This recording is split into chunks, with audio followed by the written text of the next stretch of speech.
Back in the saddle again from across this great state of Oklahoma, in Tulsa and Oklahoma City today. Welcome to the Restoration Group podcast, where we are sometimes silly, but always serious about investing in Oklahoma City leaders who desire to integrate their Christian faith into their business.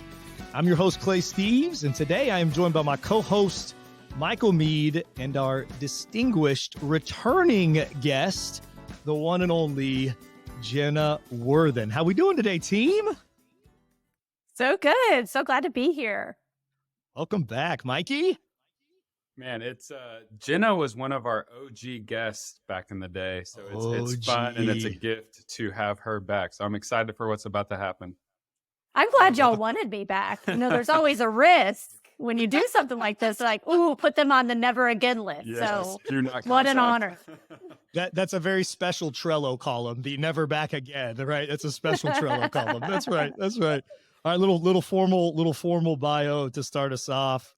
Jenna Worthen, also known as J-Dub sometimes through this episode, is the founder and CEO of the James Martin Company, a political and nonprofit consulting company focused on intentional development strategies. Jenna has more than 12 years of experience in the political nonprofit fundraising and management. She got her political start at the age of 8. The bio keeps going. I'm not going to give you more, though, listener, because this is where you get to go listen to episode 15. If you want to know the rest of the story about age 8 and Jenna and all of her awesome work speaking in front of the city. You know what? I'm going to stop. Nope, no more. I'm going to give them no more. They can go listen to her tell the full story because it's a great story about 8-year-old Jenna. But episode 15. J-Dub believes in the power of compelling stories, and she has served as the chief storyteller for City Care, an Oklahoma City-based nonprofit. She co-founded the 111 Project, which is where our stories first collided together as friends. And 111 Project is a nonprofit with a mission to have more than enough families to serve the kids in foster care in Oklahoma. She has also worked with the American Cancer Society, where she was awarded the honor of Rising Star, and her gala, above my pay grade, all of the above event was recognized as one of the top 10 in the nation. She got her master's of political management from the George Washington University, her undergrad in politics and law from SNU. And J-Dub is a mom who works. And yeah, we're going to get that phrase out. Don't worry. A mom who works and curates an online community for women to redefine what it means to be a working mom in a world without working dads. J-Dub currently lives in Tulsa. She's gone back and forth between the two, OKC and Tulsa. They still work in both places with her husband, Trevor, and their 3 kiddos, Bobby, Jake, and June, and a dog who rescued them named Nicey. Do I have it right, J-Dub? Yes. As in, she's such a nice dog, Mom. Let's name her Nicey. Oh, that is we also had a barn cat named Barney. So if you're wondering how literal my kids are. Clarity over creativity all day long. Clarity over creativity all day long. J-Dub, let's start here. Tell us about the businesses and groups that you lead. Yeah, thanks for asking, Clay. So the James Martin Company is my big project, right? That's what pays my bills. That's the one that lets me help affect change in our state. From races at the tippy top, I've worked on U.S. Senate and governor's races, all the way down to, well, it's not a small race, but the mayor of Oklahoma City. I've worked on the mayor of Tulsa races, and then down to, city council and school board and every race in between. I like to say that the lower turnout a race draws, the more important it is. Like the lower and lower, I'm using quotes there, lower and lower you get, the closer and closer to the people, so local government matters so much. I just can't say that enough. So I would encourage your viewers and listeners to really consider what are those local ways that they can engage, because a few thousand votes determines a city council race. Just a few thousand people come out, and that is such a critical voice sitting on that council for your city. And so knocking some doors, making some phone calls, contributing some dollars, those are actual tangible ways that you can truly affect change at that level. And local government matters. It affects all of our lives, from things like transportation and infrastructure. I think it's just so easy to get caught up in like federal political issues, and to just be frank, they're so divisive and challenging right now that it can feel like I'd rather just kind of join the ostrich club, and just like stick my head in the sand. I'm thinking about making t-shirts, and I work in politics. So I can only imagine how people who just tune in, every 2 and 4 years can feel that dadgum, those small races, they are just so powerful and important. And that's where the daily decisions are made that affect your community, that affect your neighborhood. It's safety, it's walkability, your schools, just all of those issues that, that really does matter day to day to all of us. So that's just kind of thanks for letting me stand on that soapbox for a second, but it's something that keeps me in a very difficult business. It's what keeps me believing that that's where the Lord has gifted me and called me. I like to say politics is in my bones.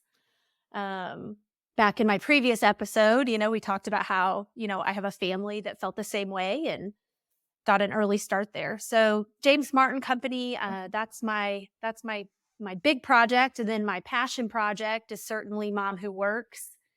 It's an online community for moms who want to redefine what it means to be a working mom in a world without working dads. And what I mean by that is, one, I want to grab your attention, maybe offend you just a little bit, to invite some curiosity and questions into why do we have working moms and we don't have working dads? And what do labels mean for people?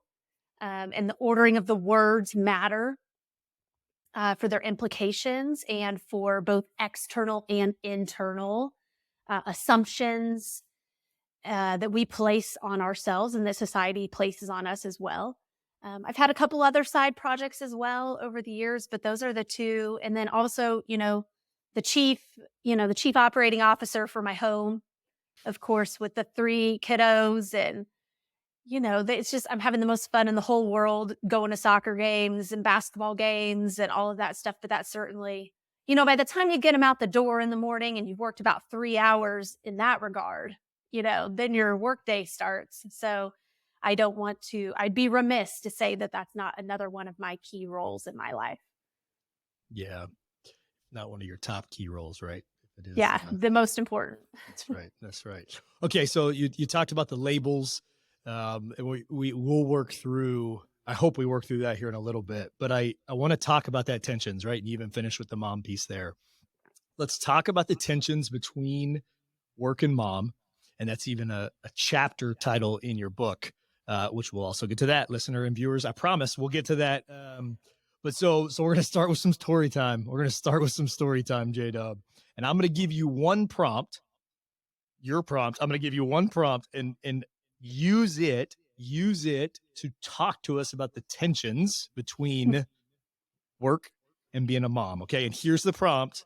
We will not use sound effects. We're just going to use words, but the prompt is a grown man fart. Oh, okay. So you're like grown. You're like, oh. I mean, I'm trying to tell my boys to not even use that word. It's just like, a grown man toot. Like, what do you want me to do? Right? Like, it doesn't have the same effect. Correct. Okay? Correct. So my son was, just a couple months old, and the fun thing when you own your own business is that you get to pick your hours. But what I've also learned is when you own your own business, you work all of the hours, and so I had my son in a meeting with me, pitching my services to a candidate for district attorney. And I knew him, but I didn't know him real well, right?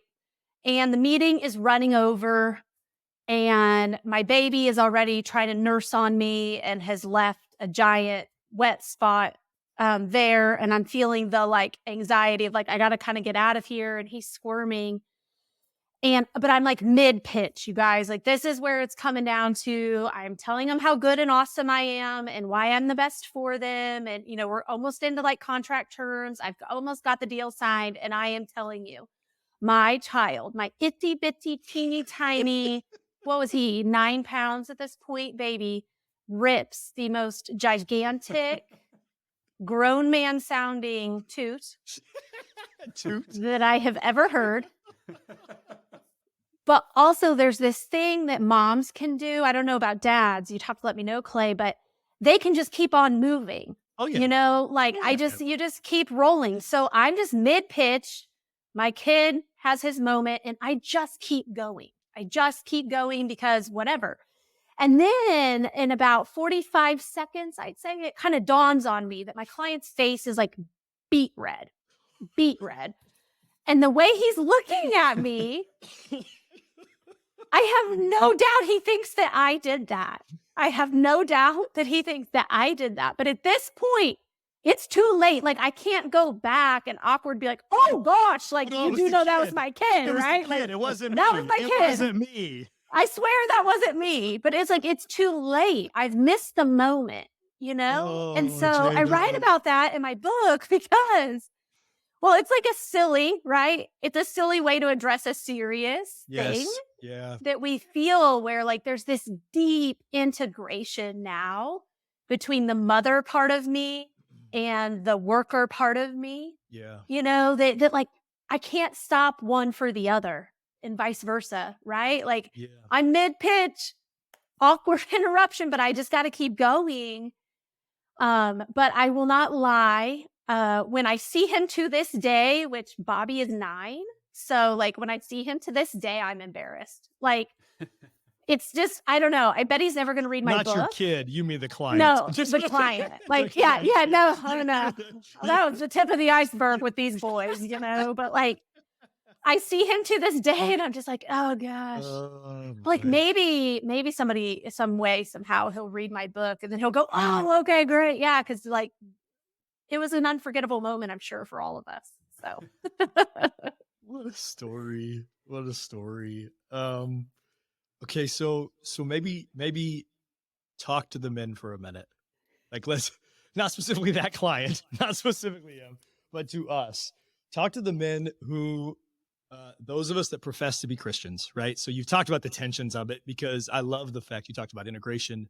You talked about, I mean, because that's your oldest son, right? Yeah, correct. Yeah, correct. right. So I mean, we're talking about you're a first-time mom and you are toting your boy to work and you are going to do one of the things that God made you to do and has equipped you with gifts and passions and providing for your family and your calling, and you're bringing your kiddo with you. Talk to the men who are listening, especially Christian men who profess it.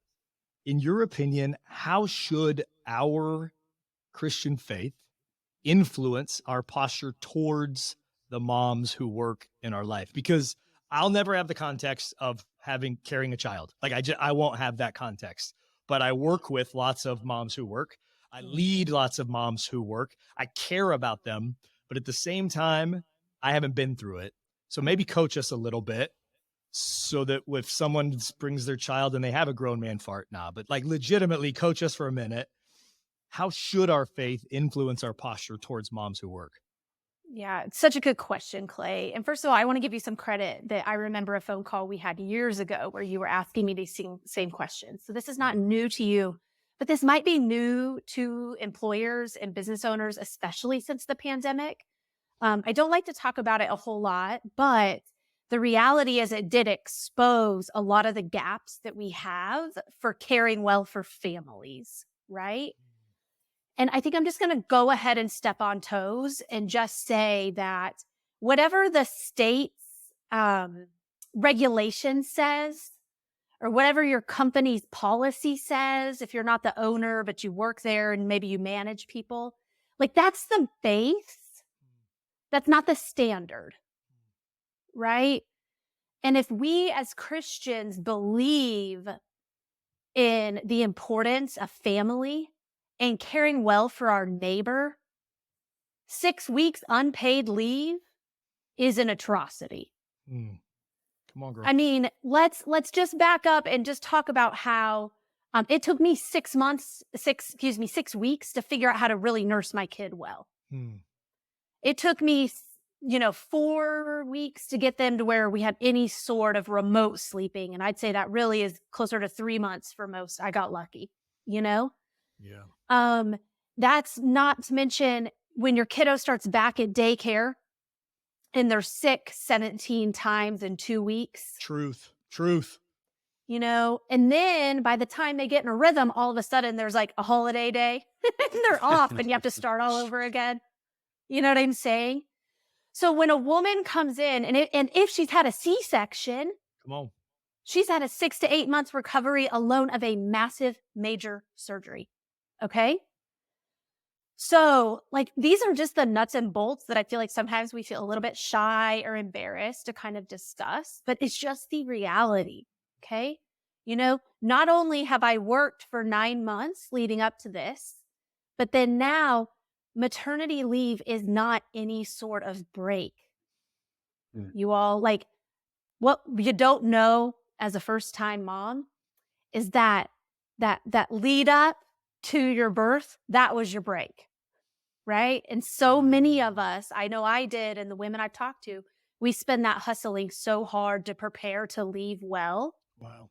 that we're starting out tired. And if you've labored for 30 hours, you're starting out tired. Okay? So when I say that, like, the base that the government mandates should never be the standard for Christian business owners.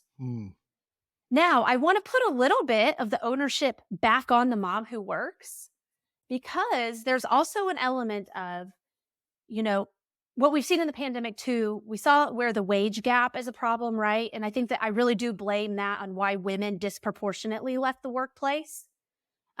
It was twofold, right? One, like, the invisible work does fall on the women. Don't argue with me about that. I don't care how good of a partner you are. Honestly, I'd say that this is a joke, but I'm kind of serious. God made man, and then he went, oopsie daisy, we need a woman. Like, there's just gaps. You won me with the shoe size argument one time. I'm serious. Like, you looked at me and were like, do you know your kids' shoe sizes? Do you know the next size that they need? Do you know when they'll be at that point? And I was like,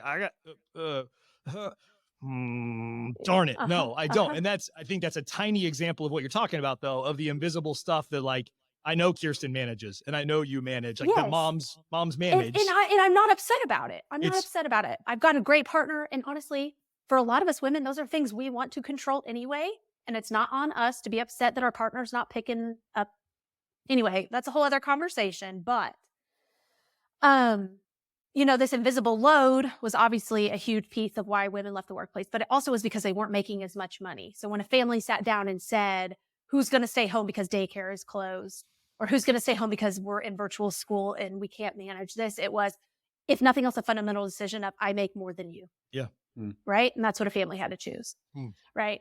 So we've had women leave, and that has exposed these gaps of where there are also a lot of women who, I am telling you, the phrase, if you've got something important that needs done, give it to a busy mom, is not wrong. It is not wrong. We are capable and eager and able to do and accomplish so much work. But there are also sometimes, I'm sure as a business owner, they've had an employee and she hasn't done a stellar job, right? So that doesn't invite the willingness towards flexibility and accommodation. So what I would say is, for women who are in a workplace that they do feel valued and they feel respected, we have to prepare to leave well. And we have to have our ducks in a row so that when we're gone, someone else can pick up that slack. But we have to come alongside in partnership with our business and our boss and our employer to say, I'm going to leave well. I want to return well. Okay?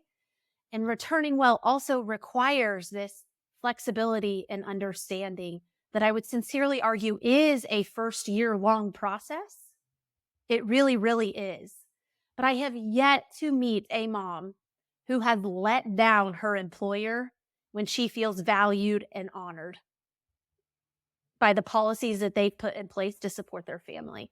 I'm pretty sure that the Lord said, love the Lord your God and love your neighbor as yourself. And I think that that is one of the most important scriptural things that we can place on this conversation. Hey, Jenna, I want to chime in real quick. I appreciate how much you're talking about this from like a policy level, because that has to be in place just to create the like that baseline minimum to care for people. But I want to recall the last time we had you on the podcast, I was producing the episode and I was just going through my checklist. And my objective was create a distraction free environment. Right.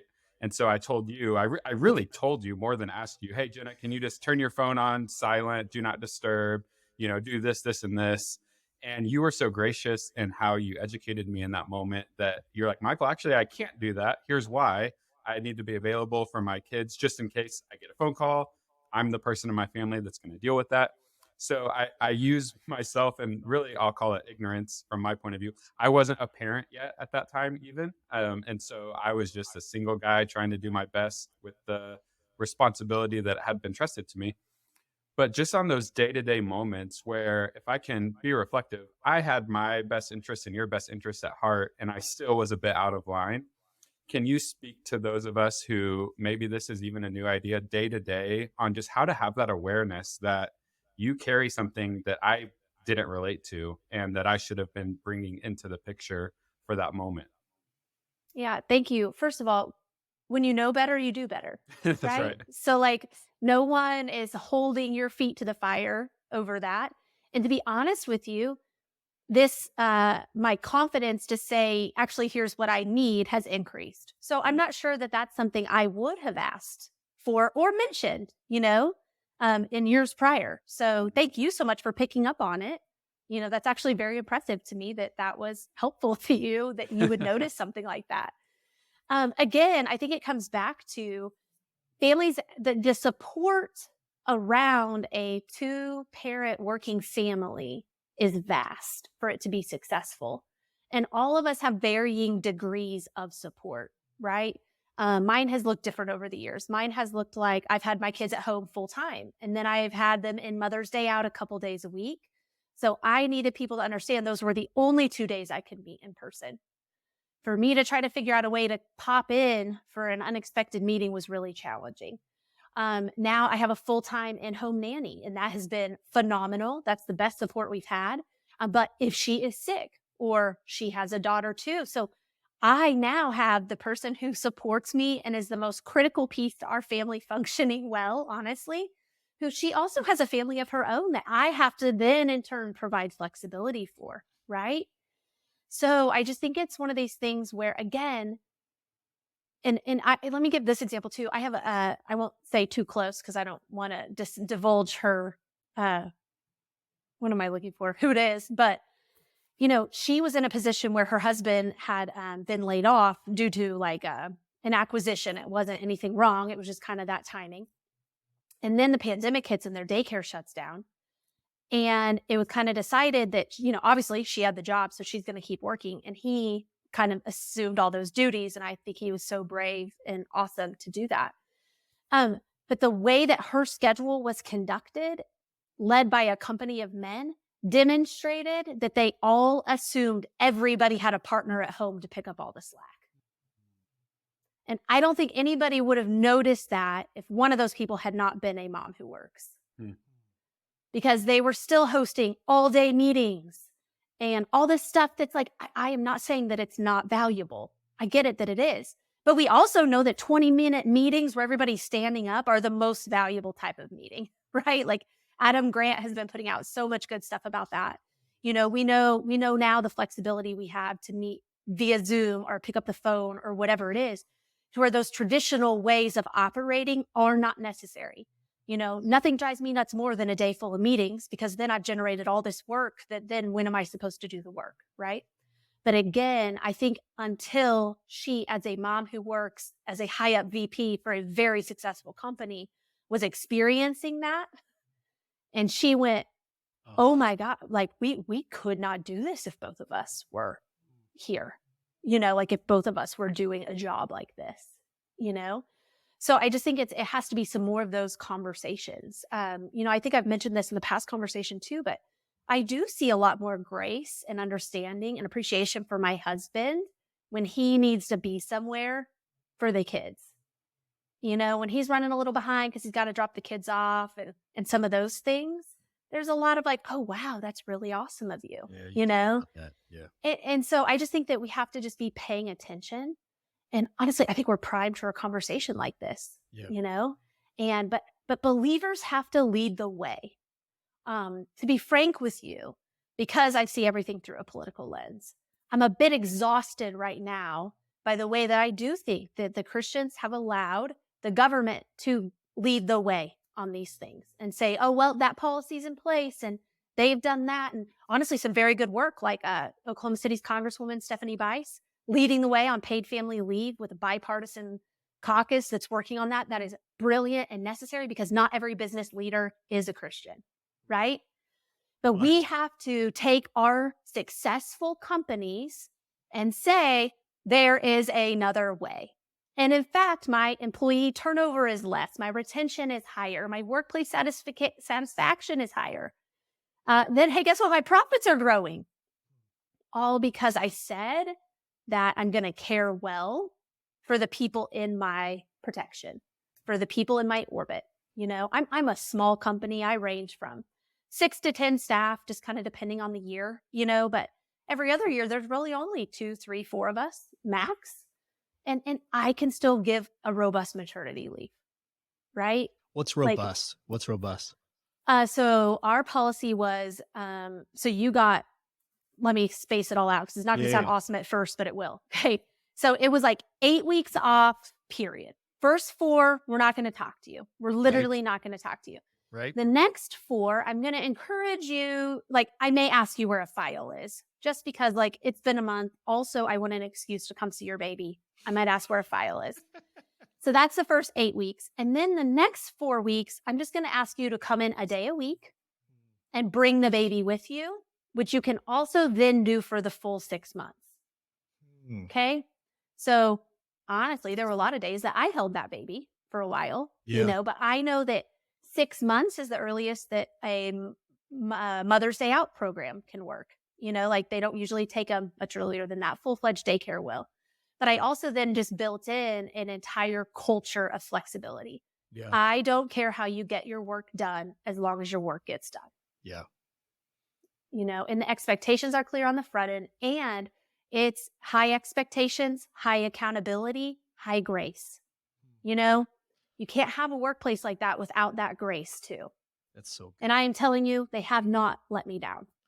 High expectations, high accountability, high grace. Like the combination of those, because you can't just have high grace. You have to have high expectations and high accountability because your business still does have to thrive. And it's a mom who works, who needs to be working and getting it done, but create the flexibility, the clarity. Because I mean, that's one of the things I remember last time you teaching a lot to me about just like the key to that type of flexible schedule is you have to give them very clear expectations of what needs to be done and by when, what needs to be done at what level by when, and providing all of that plus high accountability plus high grace. It's good stuff.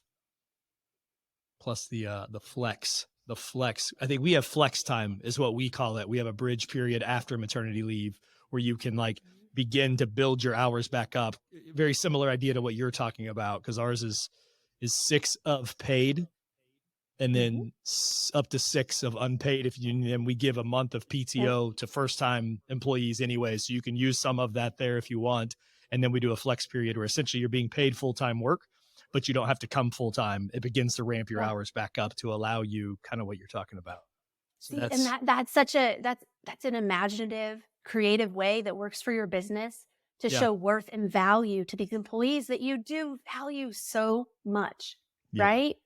Yeah. Shout out to our chief culture admin person, admiral is what I call her, the chief cultural admiral, Erin Scott. She has crafted all of that and run all of that. So shout out to Erin for leading that way. Okay. So let's talk about integration more, J-Dub. Let's talk about integration more and even the full aspect of life. So I want to read 2 quotes from your book. One by you and one by the way, I love how you, like, even the way you wrote your book was an integrated approach because you let moms who work be anonymously profiled at the beginning of every chapter and share some of their experience and their lenses. So by the way, great approach, even with how you wrote the book. Okay. So this is Mary, a featured mom who works. I quickly realized that I don't have two roles. I have one. I am always a mom and I am always a professor. And I just love the integrated nature of that. And then and this is actually the very last line of the book. You got to go all the way, listener. When you get Jenna's book after this, you have to go all the way. But you said, and finally, at the core of who I am is a mom who believes. Jesus is the strength of my heart and my portion forever. I am so grateful for the gift of his grace. Talk to me about practically living an integrated life and having healthy boundaries. Like that blend of a fully integrated life and boundaries. That's so, Clay, like Dr. Henry Cloud has a book, Boundaries. He has a co-author too, whose name escapes me at the moment. Townsend. Yep. And when I learned many years ago that you're responsible to others, you're not responsible for them, that was a radical shift in how I lived. Because I think that sometimes I did take I want what's best for you, and I might know what's best for you, and it's from a good place. And so then I'm responsible for you. And I let that become a reflection of who I was as well. You do that with your spouse. You can do that with your employees, and you can do that with your children. You can do that with your friendships. But once I realized that I'm actually responsible to them, in which case the ownership is on me to bring my best, most honest, but kind, considerate self to every situation. And learning boundaries was radically changed when I figured out that concept. In the work that I do, we run political races. And it can be very easy if you lose a race to take too much blame. And if you win a race, to take too much credit, right? Now, it usually works out. You take all the blame when you lose and you take none of the credit when you win. But I'm blessed to have clients that are not that way at all. But, if I let that sink into my spirit too much, that can become problematic. And what I've learned with being a mom now and what that looks like is like, I am always a mom. And I am always a business owner. And I'm not going to speak to the men because I can see my husband's ability to compartmentalize perhaps a little bit more black and white than mine. Not that I can't do it in the moment, right? Like I'm here, I'm fully present in this conversation. I'm not worried about my kids right now, Yeah. But my to-do list is fully integrated. I don't have a work list and a home list. And, like right now it's, okay, great. It's school admissions paperwork and this massive contract for this new client and the dog's vaccines so that we can board her for spring break. Like all of and the IRS payment that I made right before the call, it's all of those things in one place. Yeah. Because whenever I try to take parts of myself and say, you are only her during this time, or you're only her on this day, that is not me living fully into what I call the intersection of motherhood and careerhood. There's a concept in my book that I talk about a lot, but, there's a lot of this all, you can have it all. But what I really challenge you is that you have to define your all, because my all looks different than your all. And your all looks different than my all. And my all is not better than your all. And your all is not better than my all. But I can allow that myself to increase doubt and guilt and all those kind of like internal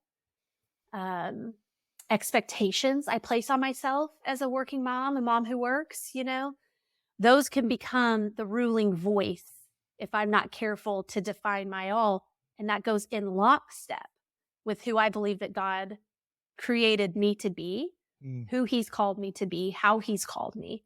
All of those things create that whole integrated piece. Yeah. Yeah. The even when you said it earlier, you were talking about going back to my notes over here, the neighbor aspect and how treating people that way, as you were talking right there, that was resonating for me again about even how we treat ourselves and how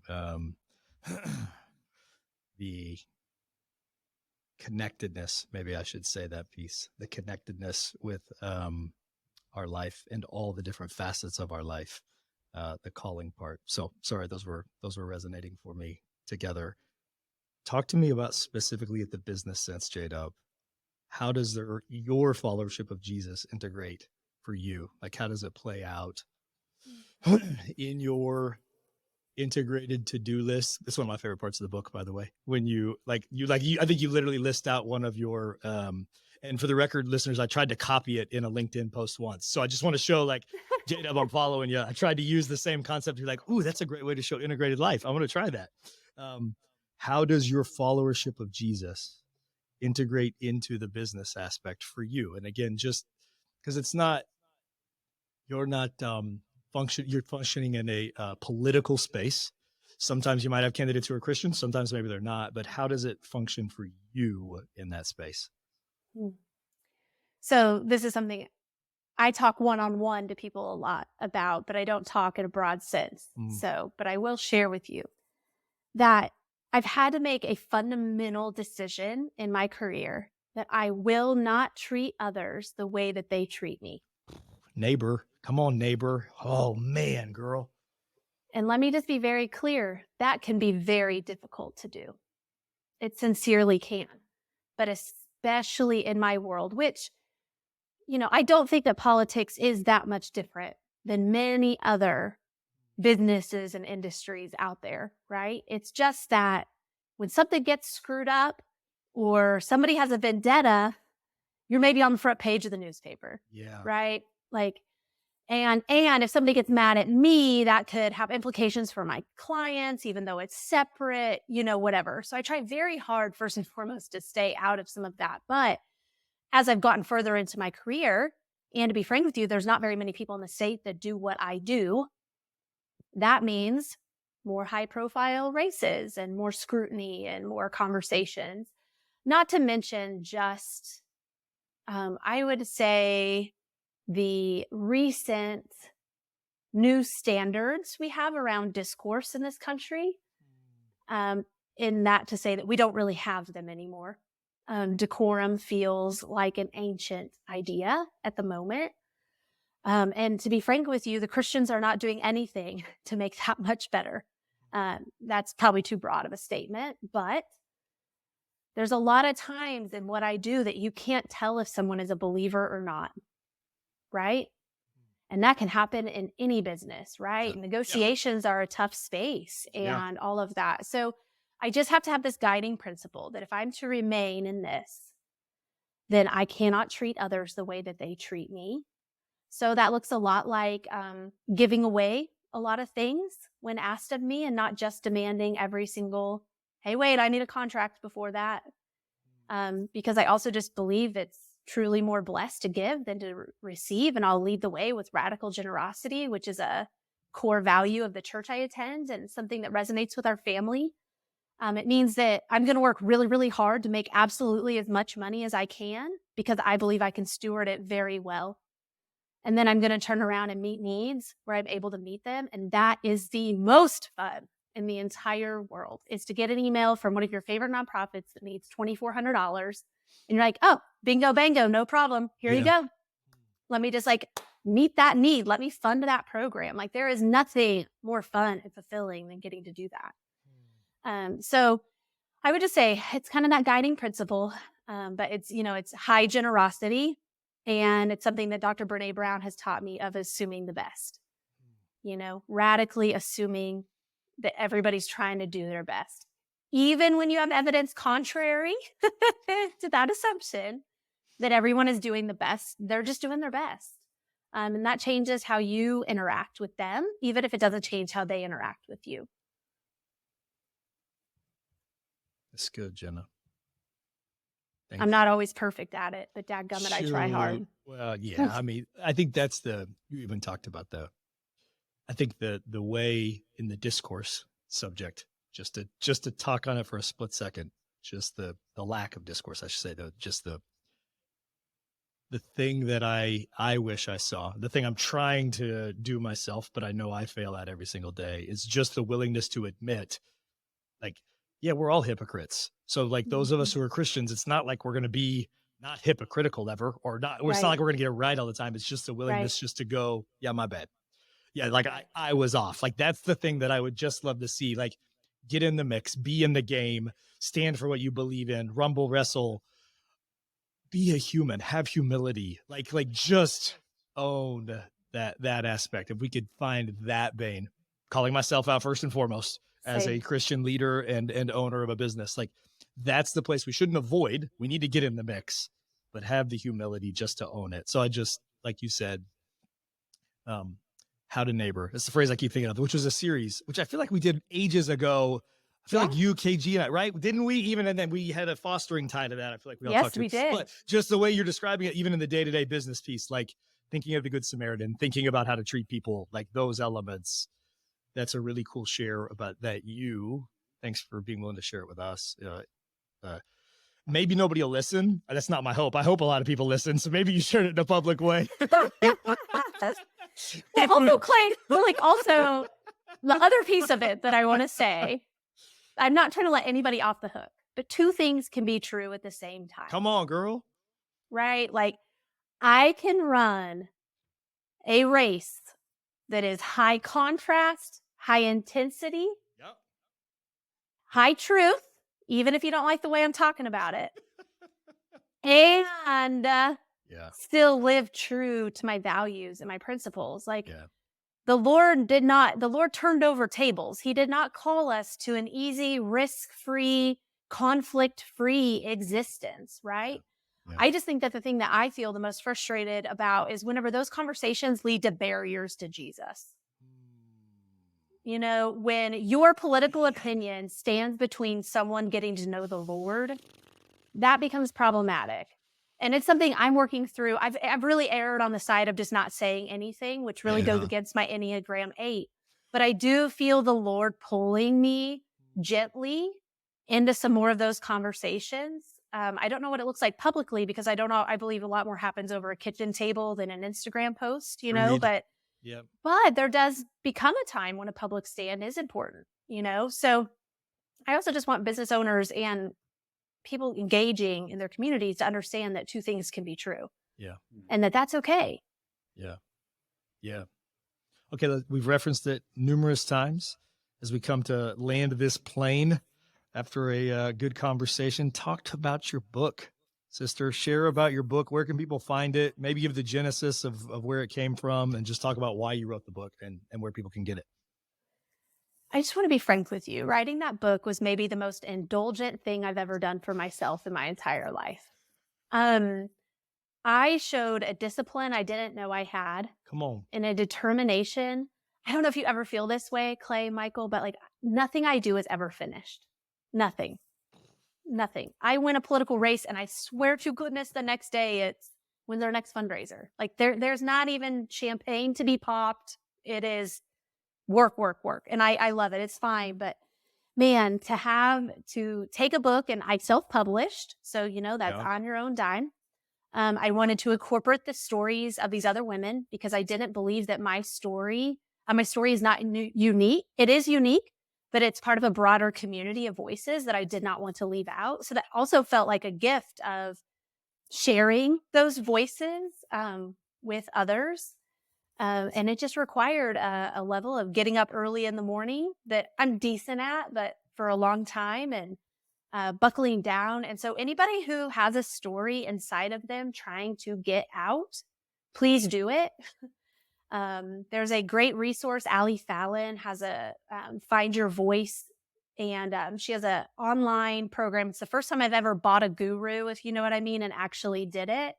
Yeah. You know, I'm always trying to like buy a workout and then like see my abs appear because I bought the workout. But like, it turns out you have to do the workout, right? Oh. So that's the piece you're missing. But so this is the first course that I like legit bought and did every single thing she told me to do to outline the book. And I think she works with like Bob Goff, Donna Miller, like, you know, some folks that I'm sure your listeners have heard of, if they haven't heard of Jenna Worthen. So I did that and I stuck to it. And so I self-published my book. It was such an amazing process. And then to just be honest with you, the book released at a time when I was so full with my paying job, that I still don't feel like I did it justice. But there's also always this quiet promise from the Lord of that you can't miss what's missed for you, what is meant for you. Come on. And if it matters for one, that is enough. So you can find it on Amazon and Barnes & Noble. Momwhoworks.com is my website. If you do, what is that, /book, that should give you there's like an indie book source as well. You send me an email. If you can't afford it, I'm happy to send you over the digital copy. It should be on sale soon. I don't know if that'll line up when the podcast goes out. I mean, it's out, but it'll be on sale, the digital copy. And I got the most random email one day from someone who bought a product that I have. And she was like, I read about it in your book. And, I don't know how she found me, but it meant something to her. And I just can't tell you. Again, that's the joy and generosity, right? Like we work so hard. So we have these resources so that we can steward it as well as we can. And the project is not overtly faith-based by any means, but I'm a faith-filled person. Yeah. And a believer that the Lord will use my story and the stories of other women to help women discover their worth. And when they're looking for their worth, I think they're going to have to find the sole source of it, which is faith in Jesus Christ and a personal relationship with him. Yeah. I bought the book ahead of time, read it before the combo. Thank you. One of the principles that we believe is a way to apply your Christian faith and integrate your Christian faith in your business is courageous authenticity. It's one of the things that we write about. It's one of the 8 principles we have in our integrated business guide. And I'm going to tell you, you're the definition of it all through your book. Like it's just over and over again, like personal story, like here's my raw pit stain. This is what I got. Like, here's what I got. And God brought me here. So I'm just going to keep bringing it. And I just appreciated it takes down walls. Actually, you talked about that earlier about like the discourse putting up walls potentially. Your book and your approach in it, J-Dub, takes down walls in your way that you were uniquely made to do. So it's really cool. So listen, I would just encourage you. If you are a mom who works, I'd encourage you to grab it because you'll be encouraged. If you are close to a husband of, related to, or work with, which by the way, likely means all of you, because everybody's probably 1 degree removed from a mom who works. If you are not one, really, I found it to be a wonderful resource personally. And so thanks, Jenna. You made me cry, Clay. Thank you. Yes. I'm just kidding. Not the goal. No, we just go for authenticity here, sis. That's what we do. Okay. Well, do you have any final thoughts that you would want to share with our great listeners and viewers? No, I'm just so honored and humbled to be here today. And I just want to thank the two of you for the work that you're doing. I think that I fundamentally believe we're better together. And the more opportunities that we have to create and cultivate space to find both our commonalities, but also to lovingly figure out our differences and where can we find grace and perspective and compassion for one another. And I think that you're doing that through these conversations. And I'm just so honored to be a part of it. Thank you for asking me. Thanks, Jenna. Thank you. All right. Well, I'm going to read. There was a verse that I kind of had as an inspiration prior to the episode. So I'm going to read that and then I will take us out. It's actually from 1 Corinthians 12 and 13. It's exactly the same with Christ. By the means of his one Spirit, we all said goodbye to our partial and piecemeal lives. We each used to independently call our own shots, but then we entered into a large and integrated life in which he has the final say in everything. Until next week, thank you for listening. Thank you for viewing and joining us, and choose life. Thanks for tuning into our show. If you want to learn more about how you can integrate your faith into your business, download our integrated business guide for free by clicking the link in the show notes below. Thanks again for joining us, and we'll see you next time.